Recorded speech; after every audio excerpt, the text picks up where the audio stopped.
නවතන්නේ රන්තර ක්‍රීඩා සමාජයේ ප්‍රචාරක රථයයි. පස්සන වලට සංවිධානය කරනු ලබන මහා බක්මහා උළෙලයි.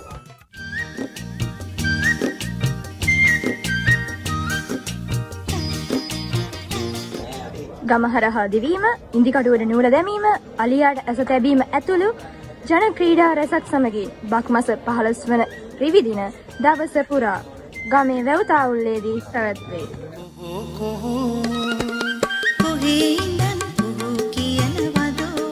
අපේ ගමේ රබන් පදේ නුඹට ඇහෙනවද?